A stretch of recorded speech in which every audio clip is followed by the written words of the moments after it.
Hai bro, Assalamualaikum warahmatullahi wabarakatuh. Ketemu lagi dengan saya Roy Pradana di acara Rojal Channel. Alhamdulillah ya bro ya, saat ini saya diperbolehkan untuk berbincang-bincang bersama Mas Cakra. Gimana Mas, sehat Mas? Alhamdulillah sehat. Alhamdulillah. Nah, senang sekali saya bro ya bisa bertemu dan diizinkan untuk berbincang-bincang bersama Cakra Jiwa bro. Gitu. Saat ini kita akan membahas dua bro, itu santet sama persugihan ya mas ya. Pesugihan. Saya ingin tahu mas, gimana sih ciri-ciri orang yang kena santet? Santet itu kan macam-macam. Ada yang namanya kalau orang Jawa ya ada yang namanya teluh, ada tenung, ada jengges, ada glukut dan macam-macam. Nah, santet itu sendiri juga untuk melihat seperti apa kena santet atau tidaknya, itu kita lebih pada ke medis dulu. Oh, Ya. Ketika kita sudah periksakan ke dokter, kita periksakan ke medis, ternyata penyakit itu tidak ada, didiagnosa itu tidak ada, tetapi seseorang merasakan rasa sakit itu sendiri. Nah, itu baru bisa kita asumsikan bahwa itu adalah santet gitu loh. Jadi nggak bisa kita lihat ya mas, oh ini orangnya kena santet atau itu. Kalau untuk melihat itu sebenarnya bisa saja, cuma kita kan terkadang harus antisipasi nanti terjadi timbulnya fitnah, timbulnya terjadi seolah-olah mengarang gitu loh. Kalau untuk secara spiritual kan tetap bisa kita lihat itu kena santet, ini santet itu udah pasti bisa didiagnosa untuk para spiritual dan orang-orang yang ahli di bidang tentang santet itu sendiri gitu. Berarti ada nggak sih perbedaannya mas ibaratnya? Oh ini pasti kena santet nih dari badan mereka itu mas. Ya perbedaannya tetap ada. Itu dari mana bisa kita lihat mas? Dari mata awam gitu. Dari mata awam itu sebenarnya kalau sakit yang tidak wajar atau kena santet itu kan bisa saja dari kalau dari mata awam itu penyakit yang berlebihan. Satu misal perutnya bengkak, perut gede yang tidak terukur. Nah itu secara mata awam. Nah, secara spiritual kita bisa merasakan energi negatifnya itu tadi dari energi santet itu sendiri gitu. Dan saya banyak melihat tuh mas, yang melihat orang yang kena santet diobati sama ya paranormal atau dukun gitu ya mas ya. Itu kadang keluar paku atau beling, itu benar nggak sih mas? Kalau secara logisnya itu sebenarnya kan enggak. Secara logisnya itu enggak. Enggak ya, nggak bisa terlihat. Enggak bisa karena santet itu adalah sebuah energi negatif yang dikirimkan melalui benda-benda pusaka itu tersebut. Jadi satu misal kita mau melihat santet itu yang berbentuk keris, itu bukan berarti real keris itu ada di dalam perut, itu tidak. Itu sebenarnya energi negatif yang dikirimkan melalui metode keris, kemudian ditujukan kepada orang itu tersebut. Nah, pengiriman itu berbagai metode, melalui jin, melalui seperti banaspati dan sebagainya. Jadi bukan berarti di dalam perut orang itu ada kerisnya, itu enggak. Sebenarnya itu enggak seperti itu. Makanya saya kan melihat, saya kan orang nggak mengerti nih mas gitu ya. Saya ngelihat sering orang itu kok ngobati santet gitu kan. Keluar tuh beling atau keris gitu mas. Kita gunakan logika juga. Ketika kita berbicara tentang yang namanya hal-hal gaib seperti itu. Ya kalau sudah berbentuk keris, berbentuk beling, berbentuk macam-macam batu, berbentuk apa, di gaib itu enggak ada itu. Itu bukan gaib lagi. Karena yang terkirim itu bukan benda pusaka, itu bukan. Yang terkirim ke dalam diri manusia yaitu energi negatifnya yang dilakukan melalui atau lewat metode keris atau benda-benda apa tersebut gitu. Oke bro ya, jadi kita mengerti ya, tidak ada ibaratnya mengobati santet itu yang keluar keris atau beling gitu bro ya. Dan gimana mas, kita cara ritualnya gimana sih mas, kita mengobati orang yang kena santet itu mas? Kalau untuk mengobati orang kena santet, ritualnya orang itu kan macam-macam. Bisa saja ya, kalau aku sebagai seorang dari Jawa ya, itu ya tentunya saya menggunakan mantra. Oh, ada ininya mas, Ada bacaannya mantranya, ya. ada bacaannya. Makanya orang Jawa mengatakan bisa juga mengobati santet itu dengan mantra yang namanya mantra Sengkolo Lumereng itu. Kalau orang Jawa gitu, itu ada. Makanya orang Jawa mengobati santet ya dari doa ya dengan doa, dari mantra ya harus diobati dengan mantra. Seperti Oh itu. gitu. Jadi gimana orang itu kita bisa mengetahuinya bahwa santet itu sudah lepas mas? Ketika kita tahu santet itu lepas, kita sebagai seorang spiritual itu kan memahami, oh ini masih ada energi negatifnya atau tidak. Gitu ya. Hmm. Dan tapi orang yang kita obati itu terasa nggak di badan dia bahwa oh udah ini nggak ada lagi gitu mas? Ya mereka pasti akan merasakan sebuah kita mengobati itu kan sama saja kita mengirimkan sebuah energi positif ke dia untuk mengusir energi negatif itu yang ditimbulkan oleh santet. Sudah pasti si objek atau orang yang sakit itu dia akan merasakan perubahan yang sangat signifikan sekali, karena itu sifatnya mantra ya, hilangnya dengan mantra, itu tidak perlu proses lama. Berarti itu ya bro ya, ibaratnya mengobati santet itu tidak ada yang keluar keris atau beling, sekali lagi ya bro ya, ibaratnya dia akan keluar dengan gaib lagi mas ya, tidak terlihat dengan mata ya mas ya. Iya, goib tetap kelihatan gaib, jadi tidak berbentuk benda. Dan saya ingin tahu mas, sekarang kan katanya orang kena persugihan nih mas ya, tumbal persugihan gitu. Bagaimana kita mengetahuinya kalau orang ini kena tumbal persugihan mas? Kalau untuk pesugihan-pesugihan semacam itu tuh biasanya tumbal-tumbalnya biasanya bisa dari keluarganya, orang-orang terdekat, bisa saja dari orang-orang yang ikut, bisa juga ada yang dari orang lain. Tumbal pesugihan itu macam-macam. Kalau kayak di Gunung Kemukus itu tidak harus pakai tumbal manusia. Kalau kita ke Gunung Kawi juga tidak harus. Kan pesugihan itu macam-macam tumbalnya. Tetapi kalau yang untuk tumbal biasanya tumbal manusia ya tumbal nyawa ya biasanya dari keluarga yang mencari pesugihan itu tadi. Itu bagaimana mas? Kalau seandainya dari keluarga yang menumbal keluarga lagi itu bisa sembuh nggak sih mas? Kalau untuk sembuh atau untuk mencegah ya tidak bisa. Karena orang mencari pesugihan itu kan sudah pasti mempunyai janji dengan siapa yang dimintai pesugihan itu tadi. Tidak akan bisa dicegah. Tapi bisa kita, oh tidak akan bisa mas, pasti akan lewat. Pasti lewat. Karena apa? Karena mereka kan juga sudah punya perjanjian. Minta bantu, cari harta benda, cari kekayaan melalui jin atau melalui hal-hal gaib itu tadi.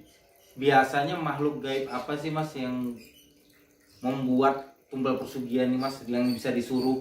Ya itu macam-macam. Biasanya ada juga semacam kayak buto ijo, ada lintah kadut, pesugihan itu banyak sekali. Kalau kita hitung enggak terhitung. Oh berarti bukan hanya butuh mas, tapi banyak lagi ya yang disuruhnya ya? Banyak lagi. Ya seperti tuyul itu juga sama pesugihan. Tuyul kalau yang pintar juga minta tumbal juga gitu. Dan kalau ibaratnya bukan keluarga nih mas yang membuat persugihan itu bisa kita atasi nggak sih mas? Kalau bukan keluarga atau untuk mencari tumbal orang lain, biasanya seperti itu bisa kita atasi. Karena apa? Karena yang mencari pesugihan itu mempunyai janji juga sama yang dimintain. Itu tidak harus menentukan salah satu orang, tetapi biasanya hanya memberikan janji untuk tukar nyawa satu, misal seperti itu. Dan gimana cara Mas sebagai spiritual ya Mas ya ibaratnya, bagaimana caranya Mas itu mengeluarkan persugihan itu Mas? Kalau untuk mengeluarkan pesugihan-pesugihan ke orang atau mengeluarkan tumbal-tumbal, kalau sekiranya dari orang lain, kemungkinan kalau sudah ada indikasi-indikasi yang tidak beres, mereka biasanya seperti ditakut-takutin dulu dengan hal-hal goib yang meminta tumbal itu. Kalau orang itu tahu dan pintar, pasti dia segera akan meninggalkan tempat tinggal itu tersebut. Oh, Nah, kemudian dia akan bercerita, barulah kita tahu bahwa oh anak ini calon jadi korban pesugihan, tetapi bukan pesugihan untuk diri sendiri, tapi untuk orang lain yang akan membuat dia itu sebagai tumbal. Nah, kalau hal yang seperti ini bisa kita cegah. kalau Mas sendiri ibaratnya pernah nggak mengobati orang yang kena persugihan itu tapi diserang kembali gitu sama dukunnya? Ya, itu sering. Kalau pesugihan itu urusannya sudah bukan sama dukun lagi. Pesugihan tetap urusannya sudah sama jin, sama makhluk yang dijanjikan. Oh, bukan sama yang menyuruh lagi Mas? Bukan, karena pesugihan itu bukan dari dukun. Oh. Jadi pesugihan itu bisa dari satu tempat yang khusus untuk cari pesugihan. Di situ ada namanya juru kunci. Juru kuncinya juga akan memberikan beberapa saran, memberikan efek, memberikan dampak dan risiko positif dan negatifnya. Sebelum orang itu terlanjur mencari pesugihan, bisa saja biasanya juru kunci itu akan mencegahnya. Tetapi karena orang mencari pesugihan itu sudah terlalu sangat ambisi sekali, cepat pengen kaya, ya apapun resikonya itu akan tetap dia terjang. Gitu. Sulit nggak sih Mas mengeluarkan persugihan ini dari badan seseorang?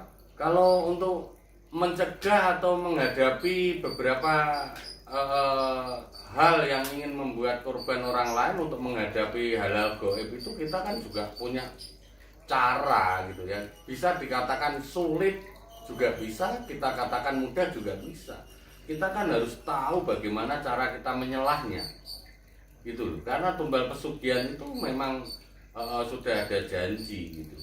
Yang penting asalkan bukan dari pihak keluarga yang mencari pesugihan itu.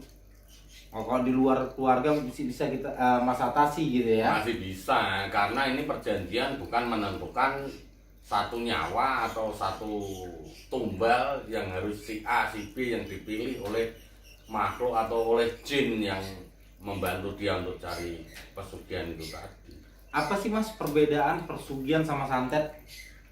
Oh, perbedaannya jauh. Kalau pesugihan itu lebih pada orang mencari harta benda.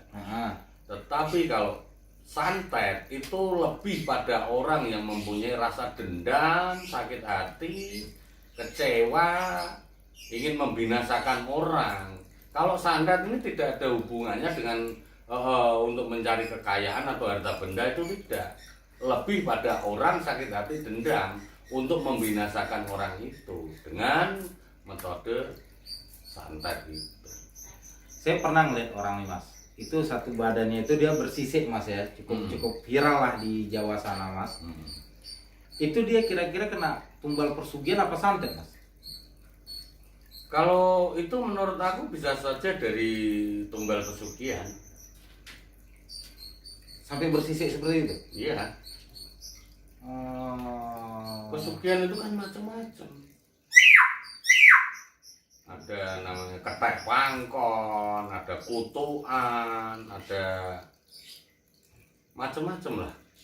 Berarti banyak ya Mas versinya ya? Banyak versinya.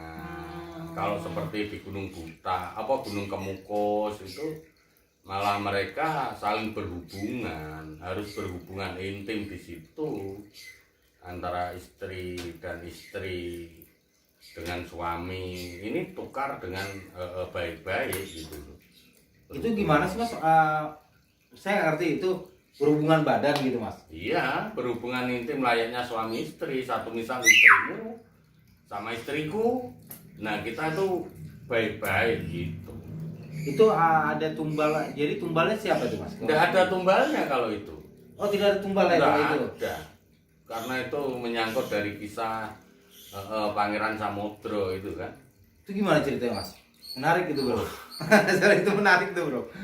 Itu menurut mitos ceritanya itu kan bapaknya Pangeran Samudra itu kan kawin dengan Ibu Tiri. Kawin lagi gitu loh. Nah, Pangeran Samudra itu Ibu Tirinya tuh seneng sama Pangeran Samudra itu. Terjadilah hubungan gitu. Kalau seseorang melakukan di Gunung Kumupus itu seperti itu, Mas, itu langsung keluar duitnya hari itu juga apakah? Itu bukan berbentuk duit. Jadi apa, Mas? Pesugihan itu berbentuk dari usahamu seperti apa. Paling tidak itu punya perantara dasar, entah kamu jualan, berdagang, entah kamu usaha apa. Oh, bukan kita berhubungan itu langsung dapat duit gitu, Mas? Enggak ya? Kalau di goib itu enggak ada duit. Di goib itu enggak ada duit. Siapa yang menyetak duit? Ini harus juga pakai perantara usaha juga. Enggak semuanya tiba-tiba langsung keluar duit, itu juga enggak. Apakah yang orang yang ditumbalkan untuk persugihan itu, Mas, akan bisa menjadi meninggal, Mas? Rata-rata tumbal pesugihan kan itu pasti meninggal. Karena apa? Nyawanya itu kan harus ditukar untuk menjadi pengikut yang dimintain pesugihan itu tadi. Oh, itu dalam jangka berapa tahun sih, Mas? Itu ada perjanjiannya, bisa 15 tahun, bisa 20 tahun gitu aja. Oh, berarti dia kalau orang yang melakukan tumbal persugihan itu nggak langsung hari itu atau sebulan 2 bulan ya, Mas? Oh enggak, itu makan tahun dulu. Tumbal ini harus ikut makan dulu, harus ikut menikmati hasil dari pesugihan itu. Oh, berarti mereka persugihan itu kalau tumbal nih, Mas ya, itu dapat dananya setelah meninggal apa gimana, Mas? Sebelumnya. Sebelum meninggal udah keluar? Sebelum meninggal sudah ada uang atau harta itu gitu. Oh, gitu. Jadi kalau nunggu dia meninggal ya nanti yang meninggal itu nggak makan. Oh, harus dikasih makan dulu berarti yang mau ditumbal? Biasanya dia ikut menikmati dulu, paling tidak itu ikut menikmati hasil dari pesugihan itu dulu. Gitu. Oke, Bro, berarti udah jelas, Bro, ya, perbedaan santet dan tumbal persugihan, Bro. Oke, kita akan bahas saat ini bagaimana, Mas, benar nggak sih, Mas, orang ada penarikan, katanya penarikan benda pusaka, penarikan ini, benar nggak, Mas? Nah, itu saya bahas nih, Mas. Ya gunakan logika saja. Kan saya sudah sering berkata, sering bilang bahwa di alam gaib itu tidak ada benda-benda yang bisa disentuh. Kalau mengambil keris dari gaib, mengambil batu akik dari gaib, mengambil uang dari gaib. Di gaib itu enggak ada empu, di gaib enggak ada tukang poles batu, di gaib enggak ada tukang cetak uang. Lah kalau di gaib ada uang, ada benda-benda gitu, yang penting pemerintah itu mengumpulkan dukun-dukun yang bisa ngambil uang dari gaib. Negara ini enggak ada utang. Makanya saya kan orang awam nih, Mas ya. Ibaratnya saya kadang ngelihat dari tanah itu keluar gitu kayak batu atau keris gitu, Mas. Itu gimana sih? Gunakan logikamu loh. Sekarang gaib itu bisa dipegang atau enggak? Enggak. Kalau enggak ya kenapa bisa keris ini bisa keluar dari tanah, bisa keluar dari apa? Kita harus berpikir itu. Saya tidak mengatakan ini itu enggak. Saya hanya mengajak Anda untuk menganalisa saja. Kalau ini kerismu ya ada dulu, kamu undangkan roh dari gaib untuk bersinggah di dalam keris ini, saya setuju. Tetapi kalau kamu menarik benda pusaka, menarik keris, menarik batu akik, menarik uang dari gaib, itu jelas tidak ada. Karena apa? Itu termasuk bagian